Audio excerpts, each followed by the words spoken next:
Hello, and welcome to the Smallville Retrospective Review Series. Before I get into the episode, I just want to talk a little bit about Smallville and my history with it. So, when this first came on in 2001, I wasn't really into it. I didn't really care, one way or the other. It wasn't actually until technically, season 3 had already finished up. But I didn't know that. So it wasn't technically until season 4 that I actually got into the show.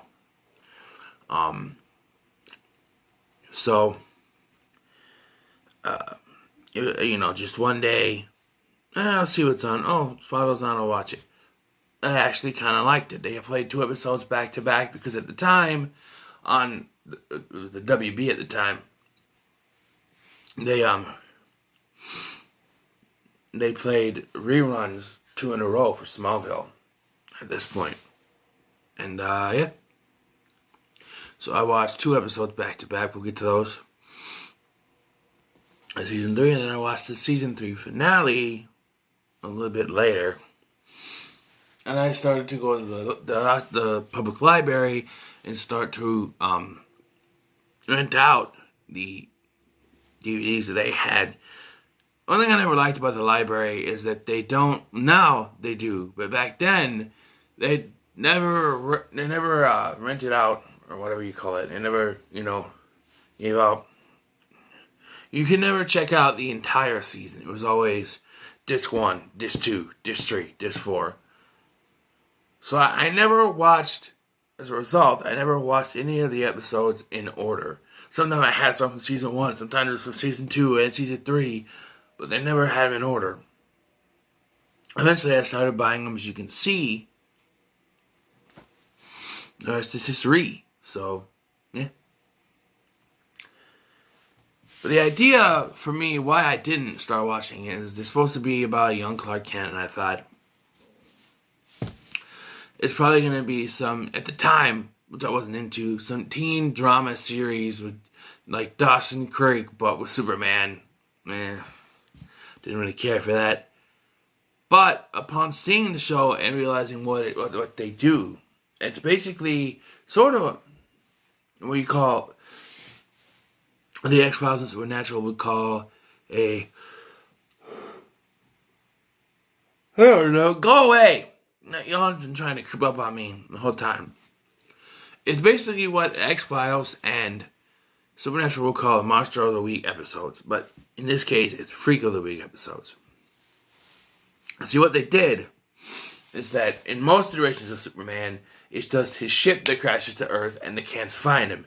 In this version, he crashes to Earth in a meteor shower, which causes kryptonite to be scattered across the entire scape of Smallville, Kansas. And that, then they can use the kryptonite as a catalyst to create what is called meteor freaks. People who are affected by the meteor rocks, meteor freaks. And that's basically the premise, at least the first 4 seasons. I know there's some in seasons 5, but once they start going towards the Metropolis angle, they don't really still use that format. They're still like bad guys of the week, but it's not necessarily. And the format of the show was different in the beginning than it was later, where you don't actually have an overarching story throughout the season like most shows. It's basically Freak of the Week episodes, and with a season finale that is not really connected to any other drama. There is some kind of, we'll get to the season finale of this one. There's no connection to stories early on in the season, but it's not like there's an overarching villain. In later seasons, there would be. Then the first 4 seasons do this, and then afterwards, they start working in an overarching villain. Well, season 4 has an overarch, I guess, but the first 3 seasons don't really. Maybe 3 has some, I don't know. But, yeah. So let's start with the characters. The characters... Oh, go away! It's the morning. It's like 7:30, I think. Characters. You got Clark Kent. Martha and Jonathan and Martha Kent. And Lex Luthor. Comic characters is Lana Lang, also a comic book character. And there's Pete Ross, who in this version... Most versions of Pete Ross have him be Caucasian. In this version, he's African American, which never bothered me. Didn't really care. Didn't even know about Pete Ross prior to this anyway. So, and I don't think he was actually Clark's friend in any prior, stories, but he was here.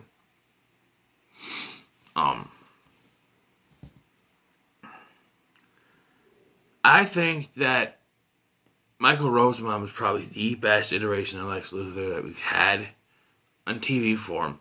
John Cryer is pretty good, but he's not better than Michael Rosenbaum. He just doesn't have that same charisma, that chutzpah, you know what I mean?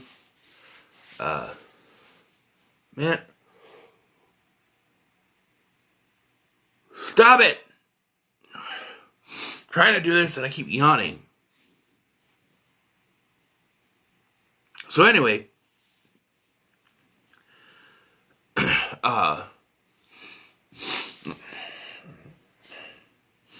characters. There are some original characters here. There's Whitney Fordman, which is the boyfriend of Lana Lang. And after watching the Superman movies, I wonder why they just didn't use the character of Brad. I mean, if they're trying to integrate characters, Brad was the boyfriend of Lana in the original movie, as well as he had a part in Superman 3, but they didn't use Brad, they used Whitney. They gave him a girl's name, And after rewatching the Superman movies, I kind of wondered that watching this, why they didn't just use Brad? I don't know. Speaking of Superman 3, Martha Kent is played by Annette O'Toole, who plays Lana Lang in Superman 3. Interesting tidbit. I may have mentioned that in my Superman 3 review, but I don't remember that review. The movie was terrible. Tom Welling plays Clark. Bleh. Kristen Crook plays Lana. Pete. I'm not going to go into all those things. John Schneider is perhaps the best iteration of Jonathan Kent you can have. And like I mentioned, his death, spoilers, was handled better than at least Kevin Costner's death. And even the original death of Jonathan Kent in the Kevin Costner's version, and the original version, because there's actually a story behind it, and they build it up for at least 2.5 seasons. It's a build-up, and it works.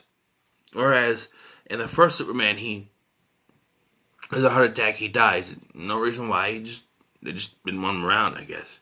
Maybe he dies in the comics, I don't know. And then in Man of Steel, they just have him die in a tornado. All because he doesn't want Clark to use his powers, but I don't know. Another original character is that of Lionel Luthor, Lex's father, brought in to be exposition, basically.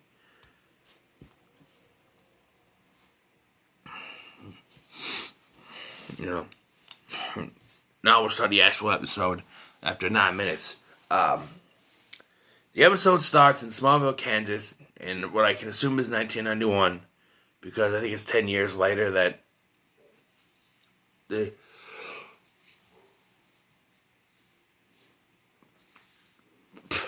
first episode takes place.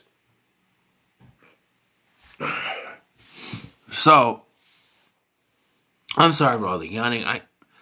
I waited 2 hours after waking up.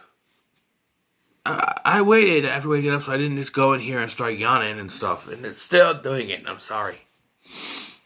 So we start in Smallville, Kansas, and what I can assume is 1991. We introduced to the characters, the Kents. We get Lionel and Lex Luthor, who at this point has shiny red hair. Okay? And, big old poofy red hair, too.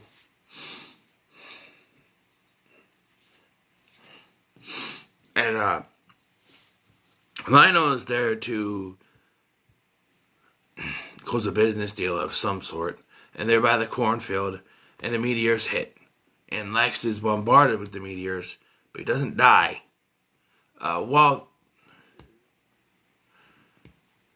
Wait. I'm trying to understand this.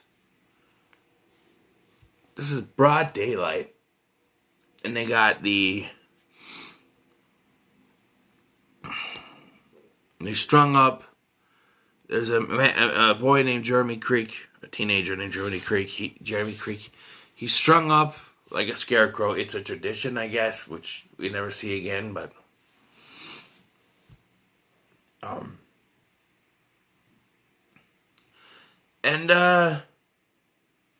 Lex runs into him, and the meteors hit, and we don't see what happens to Jeremy Creek, but we see Lex is now bald because of the meteor, the meteor shower. And a lot of his parents are also killed in a meteor shower, which sucks. And then the cats find Clark and take him home. It cuts 10 years later, and we get Clark adjusting to his abilities, which at this point, I think there's only his super speed. See, they did a thing that I was unsure of at first when I started watching this. Is they don't give Clark all his powers at once. But thinking about it, I think it's kind of a good thing. Because you give him all his powers at once, his super speed, his ice breath, his heat vision, all that stuff at one shot, he's going to be extremely overpowered. And he can take down these meteor freaks, left, right, whatever. So, they give him his super speed, and in this, he gets his invulnerability and super strength.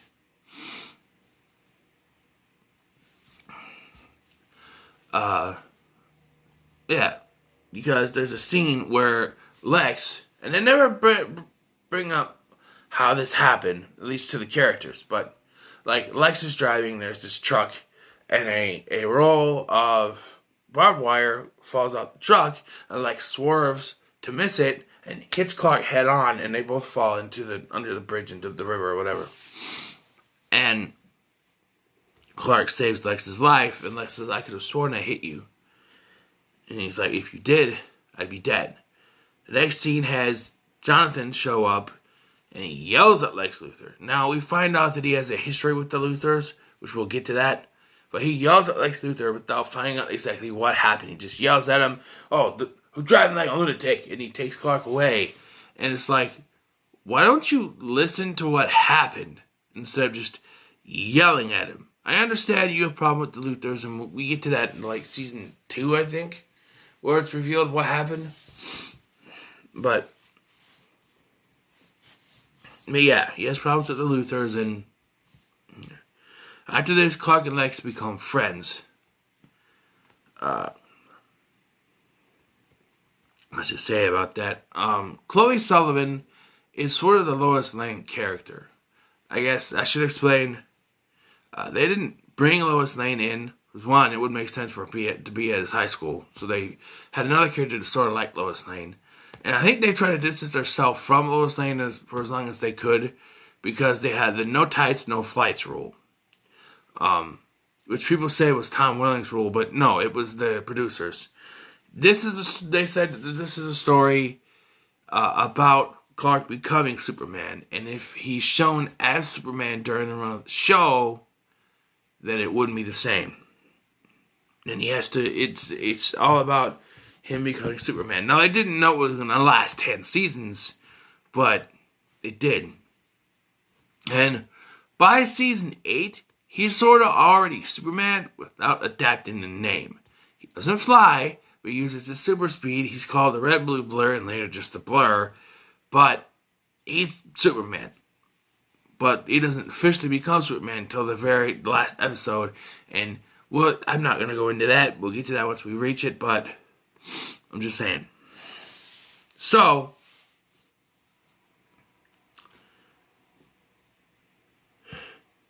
Chloe has this wall of weird, which is news clippings of all the weird stuff that was happening over the years. And I was sitting there watching it first, and I'm like, how is now the first time that they've seen a meteor freak? Well, there is those news clippings of stuff that happened.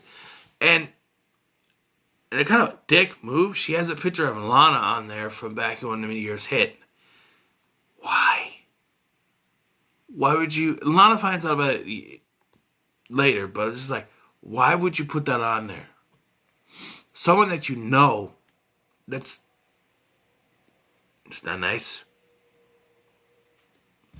But yeah.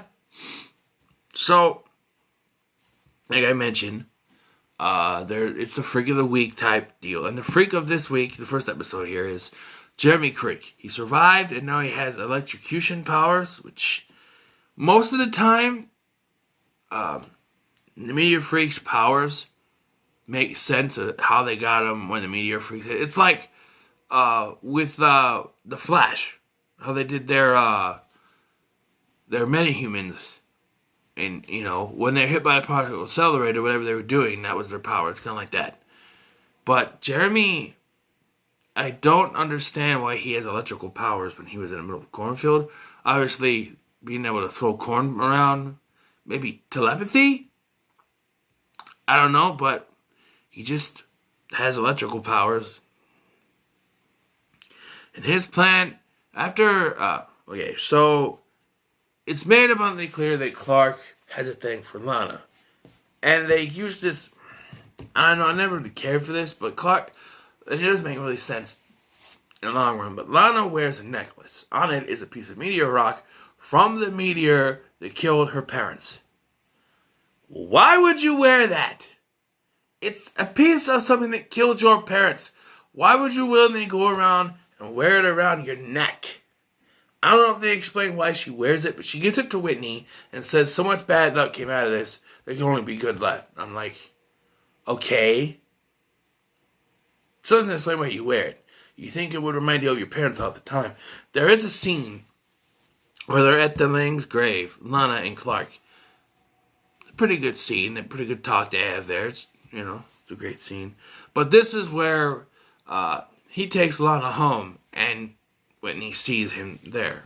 He gets jealous, and he makes Clark become the Scarecrow. And of course, they used, the plot line, Lana gave him the necklace with the kryptonite on it, so it affects Clark.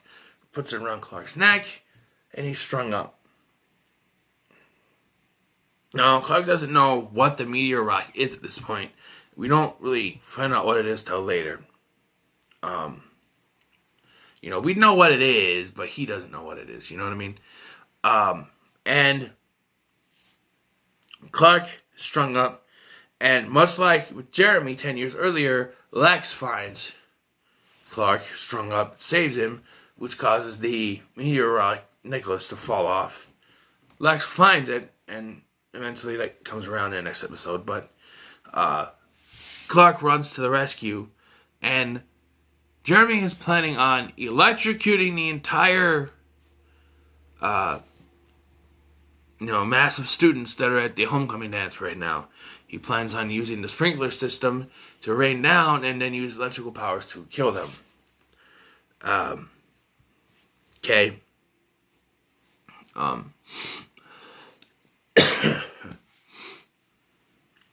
Before I go on to the finale, I want to talk about the scene where Jonathan tells Clark,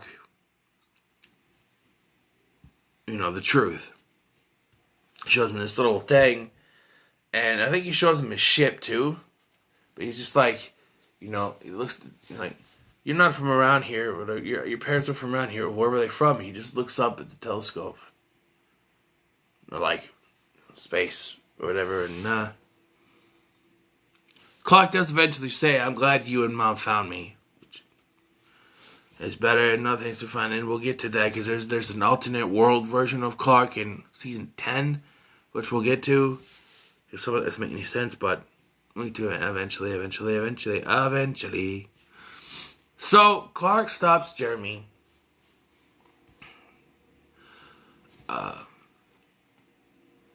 Super strength, whatever. Jeremy gets in the the truck, and he tries to run Clark over into the sprinkler controls or whatever, and the water floods underneath. And because he does electrical, the thing goes off, electrocutes him, and he causes him to lose his memory of where he is and what happened. I think he still knows he's Jeremy Creek, but he doesn't remember anything else. And yeah, there's that. And then Clark walks out, and he sees, Lana and Whitney kiss. He's like, oh, pouty face. And then he gets revenge. He goes outside, he sees the 3 trucks lined up there. One of them was Whitney, I don't know which one. And he just kind of turns and he smiles. Or he turns to the camera and he smiles. And then the next scene we see Whitney come out with Lana and see that, who did this to my truck? And all 3 of them are stacked up. Jeez on me. And you kind of see Clark walk by, and it's implied that Lana saw him there. We don't really get a conclusion to that in this one, I don't think. And the last scene is basically Clark's imagination. He's in his loft, and his dad comes up and talks to him about the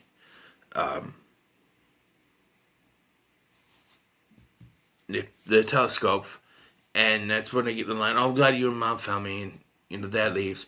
And then all of a sudden Lana is there, and he's talking to her, and they have the dance, which he promised that they would have one dance. And then he hears a horn, and she's gone, and it was just in his imagination, and he sees her come home, and she's like going to walk in, and he says,